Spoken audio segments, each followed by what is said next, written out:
ठाकुर जी भी डांट खाते हैं भक्तों से, वैष्णवों से, संतों से। वे भी सदा पूजने में आनंदित नहीं होते, वे भी डांट खाते हैं कभी कभी। एक दक्षिण भारत में अनंताचार्य नाम के एक वैष्णव थे, तो वे श्री तिरुपति बालाजी दर्शन करने गए। हमारे इष्ट हैं श्री तिरुपति बालाजी, लेकिन हम ब्रजवासी हैं इसलिए हमारे इष्ट हैं श्री गोवर्धननाथ। पर हमारी दीक्षा रामानुज परंपरा में, इसलिए हमारे इष्ट देव श्रीमन नारायण हैं। पूरी कथा हमारी नारायण भगवान ही बैठ के सुनते हैं सामने। आप लोगों को पता नहीं दिखते कि नहीं, भागवत जी के ऊपर ही बैठे हैं, बिल्कुल शंख चक्र गदा पद्म लेकर के हाथ में। नारायण परमात्मा हमारे दीक्षा के इष्ट हैं, रामानुज परंपरा के इष्ट हैं। तो नारायण भगवान ही तिरुपति बालाजी के रूप में बैठे हैं तिरुमला में। इस कथा के पहले दिन ही पता नहीं कोई बालक तिरुपति जी का प्रसाद लेके आया यहां पर बिसौली में। कुछ दिन पहले कुछ विवाद भी हुए थे, वहां के प्रसाद में कुछ ऐसी वस्तुएं मिलाई गई, उसके प्रति भी ये दर्शन हो रहे हैं। ये हमारे नारायण भगवान है। ये पूरी कथा श्रवण करते हैं व्यास मंच के ऊपर विराज के, भागवत जी के ऊपर ही बैठते हैं छोटे से। और हमें ऐसा लगता है हमारे अंदर जो भी भावना आती, ये जब व्यास मंच पे हम बैठते हैं ना, तो चौकी भागवत जी और फिर नारायण, ये बिल्कुल हमारे हृदय के सामने ही है। तो जब ये कुछ भावना प्रकट करते हैं हृदय में, तभी मुख से निकलती है, ऐसी भावना मन में आती है। तो श्री तिरुपति बालाजी में एक बार श्री अनंताचार्य जी पहुंचे बहुत वर्ष पहले। तो उन्होंने जाकर के देखा, बालाजी का जब दर्शन किया, तो दर्शन करने के बाद उनके मन में आया कि पहाड़ पर इतने सुंदर ठाकुर जी विराज रहे हैं पहाड़ के ऊपर, जब बहुत गर्मी पड़ती होगी तो श्री ठाकुर जी को बहुत श्रम होता होगा, क्योंकि पहाड़ गर्मियों में गर्म हो जाते हैं। तो उन्होंने मन में विचार किया कि अगर एक सरोवर यहां मैं बनवा दूं।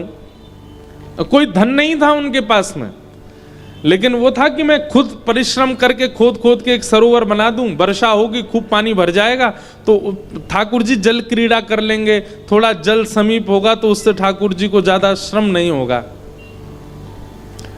तो श्री अनंताचार्य, ये एक वैष्णव का स्वभाव है। हम लोग कैसे हैं पता है, बिहारी जी गए, दर्शन किए, बिहारी जी दिख गए, चलो वापस भाग के बसौली।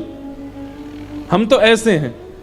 वास्तविक वैष्णव कौन, वृंदावन गए, बिहारी जी का दर्शन करके उसने यह विचार किया कि ठाकुर जी को कहीं ऐसा कोई कष्ट तो नहीं, वृंदावन में लोग बाग आते हैं गंदगी कर जाते हैं, कहीं इससे ठाकुर जी को पीड़ा तो नहीं होती होगी, हमें बहुत होती है। श्री यमुना जी जिसमें ठाकुर जी नित्य किलोल करते हैं, आज उस यमुना जी का जलपान तक नहीं कर सकते हम। ऐसी भावना जिसके चित्त में प्रकट होती हो कि मैं धाम के लिए कुछ कर जाऊं, मैं ठाकुर जी के सुख के लिए कुछ करके जाऊं। उनको तो सब कुछ है, पर फिर भी मेरे मन की भावना कि मैं कुछ ठाकुर जी के लिए करूं। ये फूल बंगला आज एक अलग भावना से बनवाते हैं लोग वृंदावन में। ये किस लिए किए जाते थे कि बहुत गर्मी होती है तो भैया खूब सारे मोंगरा के, खूब सारे चमेली के पुष्प इकट्ठे करके हम ठाकुर जी का बंगला बनवाएं, ठाकुर जी को ठंडक रहे। पर अब लोग बंगला इसलिए बनवाते हैं बिहारी जी के बिल्कुल नीचे पोस्टर पर अपना नाम लिखवा सकें, दुनिया को दिखे हमने बंगला बनवाया। तो क्रियाएं ठाकुर जी के सुख के लिए की जाती हैं। तो अनंताचार्य जी ने मन में विचार किया कि मैं एक सरोवर का निर्माण यदि तिरुपति बालाजी ऊपर पर्वत पर कर दूं तो ठाकुर जी को सुख रहेगा। उस समय इतना वैभव नहीं था, तो अनंताचार्य जी, उनकी पत्नी वो सगर्भा थी, उनके गर्भ में कुछ महीने का बालक था, वो भी साथ में थी। तो उन्होंने अपनी पत्नी से कहा, देखो हम ठाकुर जी के लिए एक सरोवर बनाएंगे, गड्ढा खोदेंगे, यहाँ पे वर्षा होगी तो बढ़िया जल भर जाएगा, ठाकुर जी को सुख मिलेगा। अब हम अकेले हैं, हमारे साथ कोई तो नहीं, तुमको थोड़ी सी हमारे साथ परिश्रम करना पड़ेगा। पत्नी बोली, क्या करना है? बोले, हम पत्थर काटेंगे, गड्ढा करेंगे, उसको एक परात में भरेंगे, तुम उसको उठा करके दूर पटक के आया करना, दूर जब एक स्थान है वहां फेंक दिया करना। पत्नी बेचारी गर्भवती थी, लेकिन पति के साथ उसने कोई मना नहीं किया, वो ठीक है मैं करूंगी। लेकिन हमारे ठाकुर जी को बड़ी दया आ गई, बोले बताओ ये मेरे लिए इतना विचार कर रहे हैं और इनकी पत्नी सगर्भा को तो आराम करना चाहिए, वो उठा करके सामग्री फेंकेगी। अनंताचार्य जी भरते और पत्नी को देते, पत्नी बेचारी सिर पर रख करके जाती थोड़ी दूर। 1-2 दिन निकल गए, ठाकुर जी से सहन नहीं हुआ। 1-2 दिन नहीं निकले थे तो 1-2 बार ही वो गई थी, ठाकुर जी सहन नहीं हुआ। ठाकुर जी तुरंत एक नन्हे से बालक का रूप, सांवरा सलोना स्वरूप बना लिया ठाकुर जी ने, और ठाकुर जी आते और वो मैया जैसे ही उठा के नेक दूर आती तुरंत आते और ठाकुर जी इशारे से करते लाओ हमको दो।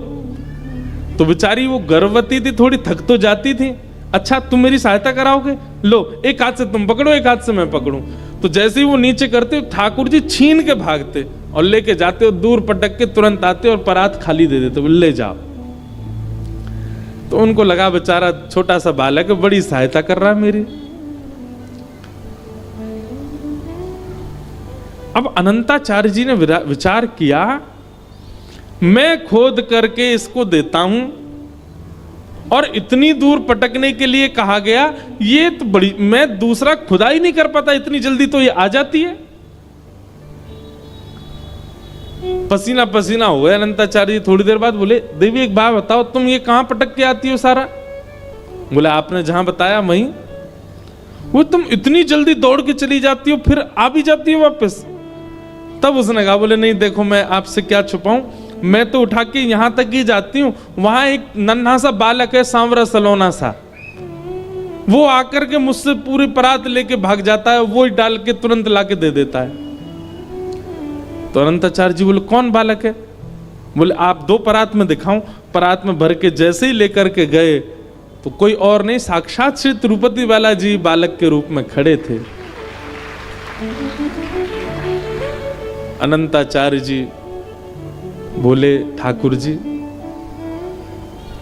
आप राजा हो, आप धिराजा हो, आप सर्वगुण संपन्न हो, आप पूरे विश्व के नाथ हो, लेकिन ये सेवा का सौभाग्य तो हमारा है, ये हमारे पास ही रहने दीजिए, ये हमसे छीनिए मत नाथ।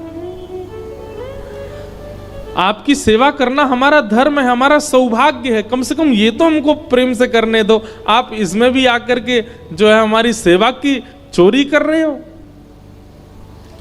ठाकुर जी बोले नहीं हमसे देखा नहीं जा रहा है, आप लोग इतना श्रम कर रहे हो और ये तो सगर्भा हैं, उठा के लेके जाती हैं, हमसे देखा नहीं जाता, हम नहीं कर रहे, हम खुद ही करेंगे। तो कहते हैं श्री अनंताचार्य जी लकुट लेकर के ठाकुर जी को डराते हुए पीछे भागे, बोले मंदिर में चले जाओ चुपचाप, निकल के मत आना बाहर, सेवा का सौभाग्य हमारा है, हमें चुपचाप करने दो। तो ठाकुर जी उनके डर के मारे चुपचाप मंदिर में जाके विराजमान हो गए, बाहर निकल के नहीं आए। बोले भैया इतना डरा रहे हैं, लेकिन ठाकुर जी ने मन में विचार किया, बोले भैया हमसे देखा नहीं जा रहा है, वो उनकी पत्नी सगर्भा है। तो ठाकुर जी ने तुरंत नगर के राजा को स्वप्न दिया और स्वप्न देकर के कहा अपनी पूरी सेना लेकर के आओ और बड़े बड़े उद्योगपतियों को लेकर के आओ, और यहां पर अनंताचार्य जी एक सरोवर का निर्माण कर रहे हैं, उनका हाथ बटा करके शीघ्र अतिशीघ्र सरोवर बनवाओ। आज भी वो सरोवर वहां तिरुपति में विराजमान है। उस सरोवर की खास बात ये कि वो सूर्य उदय पर खोदना प्रारंभ हुआ और सूर्यास्त तक बन करके तैयार हो गया था, इतनी सेना लगी उसमें। तो ठाकुर जी भी डरते हैं अपने वैष्णवों से, और ये भय एक भय अच्छा वाला भय जिसके कारण आप संभल के रहते हो, ऐसा जीवन में एक होना चाहिए। और कोई ऐसा परिवार में नहीं दिखता तो फिर ठाकुर जी से थोड़ा तो भय रखो। मैं गलत करूंगा, गलत खाऊंगा, गलत बोलूंगा तो ठाकुर जी नाराज हो जाएंगे, इतना ही भय रखो। बिना भय के जीवन नहीं होना, भय सूक्ष्म रूप में जीवन में होना चाहिए। हाँ, जीवन के आर्तों से, जीवन के विषादों से निर्भीक रहो, लेकिन जीवन में संभलने के लिए एक भय तो होना चाहिए, अच्छा वाला भय।